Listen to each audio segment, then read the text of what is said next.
राधे कृष्ण राधे कृष्ण। श्री कृष्ण की आज्ञा से उद्धव का व्रज में जाना और श्री दामा आदि सखाओं का उनसे श्री कृष्ण विरह के दुख का निवेदन।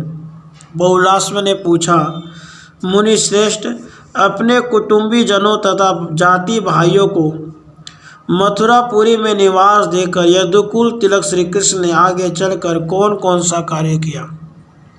नारद जी ने कहा, राजन, साक्षात परिपूर्णतम भगवान भक्तवत्सल श्री कृष्ण ने गोपी और गोपगणों से भरे हुए दीन दुखी गोकुल का स्मरण किया। अतः एक दिन एकांत में अपने सखा भक्त उद्धव को बुलाकर भगवान ने प्रेम गदगद वाणी में कहा। श्री भगवान बोले, हे सखा, लता कुंजों के समुदाय आदि से अलंकृत सुंदर व्रजमंडल में शीघ्र ही जाओ। गोवर्धन और यमुना की शोभा से मनोहर वृंदावन में तथा गोप गोपियों से भरे हुए गोकुल में भी पधारो। मित्र, मेरा एक पत्र तो नंद बाबा को देना और दूसरा यशोदा मैया के हाथ में देना।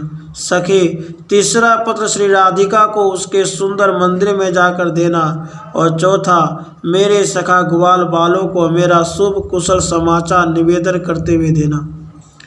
इसी प्रकार अत्यंत मोहित हुई गोपांगनाओं के सैकड़ों यूथों को पृथक पृथक पत्र देने हैं।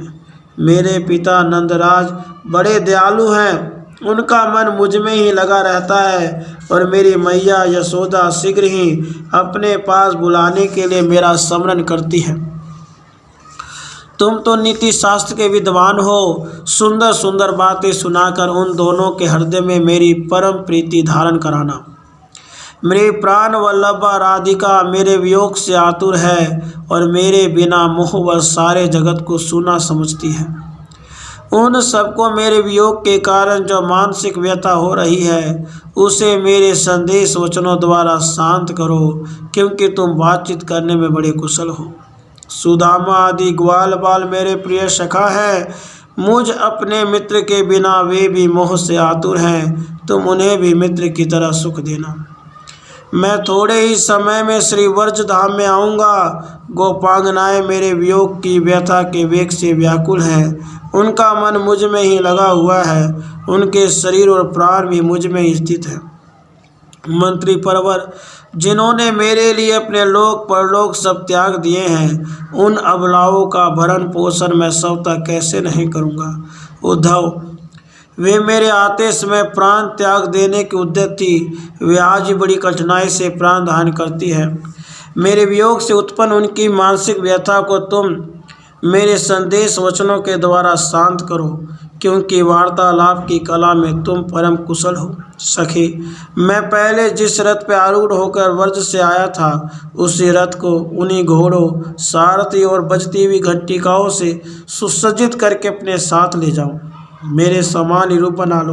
अभी पीताम्बर, वैजयंती माला, सहस्रदल कमल, दिव्य रत्नों की प्रभा से मंडित कुंडल तथा कोटि बाढ़ रवियों के समान उद्दीप्त कोष्ठी बनी को भी धारण कर लो। मेरी उच्च स्वर से बजने वाली मनोहर बांसुरी तथा फूलों से सजी हुई जगन मोहनी छड़ी भी ले लो। उद्धव, मेरे ही समान दिव्य सुगंध से आवृत सुंदर चंदन, मोर पंख और बजते हुए नुपुरों से युक्त नटवर वेश धारण कर लो। इसी तरह मेरा ही मोर पंख का मुकुट तथा दोनों बाजूबंद धारण करके मेरे आदेश से अभी यथासंभव शीघ्र जाओ, शीघ्र जाओ। नारद जी कहते हैं, राजन, श्री कृष्ण के यूँ कहने पर उद्धव ने शीघ्र ही हाथ जोड़कर उनको नमस्कार किया और उनकी परिक्रमा करके रथ पर आरूढ़ हो वे वर्ज की ओर चलती है, जहाँ कोटि कोटि मनोहर गोएं दिव्य भूषणों से भूषित और श्वेत पर्वत के समान दिखाई देती थी। वे सब की सब दूध देने वाली तरुणी, कलोर, सुशीला, सुरूपा और सद्गुणवती थी।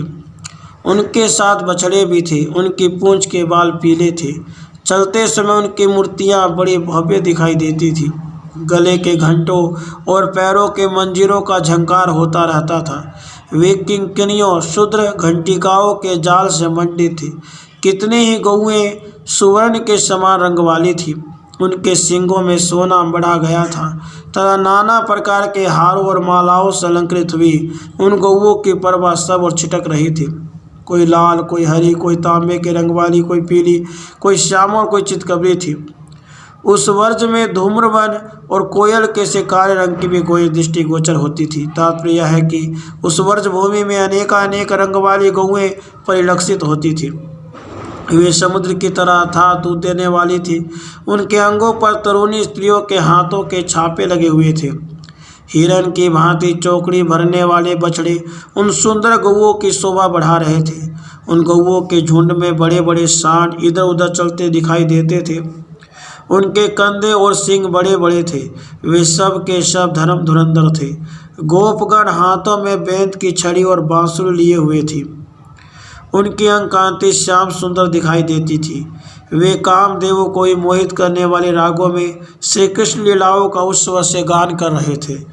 उद्धव को दूर से आते देख उन्हें कृष्ण समझकर व्रज के बालक श्री कृष्ण दर्शन के लालसा से परस्पर इस प्रकार कहने लगे।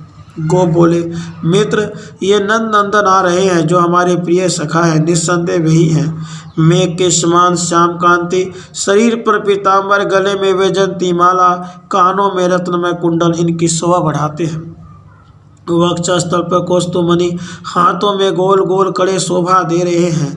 हाथ में सहस्रदल कमल धारण करके माथे पर वही मुकुट पहने हुए हैं जो करोड़ों मार्तंडों के तेज को तिरस्कृत कर देता है।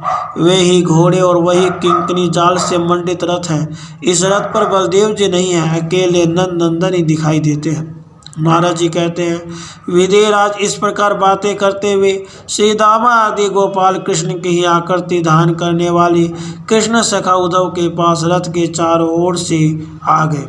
निकट आने पर वे बोले, श्री कृष्ण तो नहीं है, किंतु साक्षात उनके ही समान आकृति वाला यह पुरुष कौन है। इस तरह बोलते हुए उन गोपालों को नमस्कार करके उद्धव ने उन सबको हृदय से लगाया और अपने स्वामी श्याम सुंदर की चर्चा आरंभ की। उद्धव बोले, श्री दामन, यह तुम्हारे सखा श्री कृष्ण का दिया हुआ पत्र है, इसमें संशय नहीं है, तुम ग्रहण करो। ग्वाल बालों सहित तुम शोक न करो। साक्षात श्रीहरि सकुशल है। वे भगवान यादवों का महान कार्य सिद्ध करके बलराम जी के साथ थोड़े ही दिनों में यहाँ आएंगे।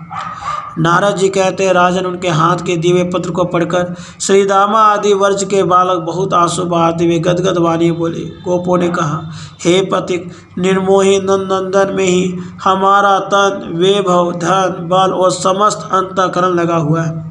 श्री कृष्ण के बिना हमारा वर्ज ही नहीं शून्य हुआ है। हमारे लिए सारा संसार सूना हो गया है।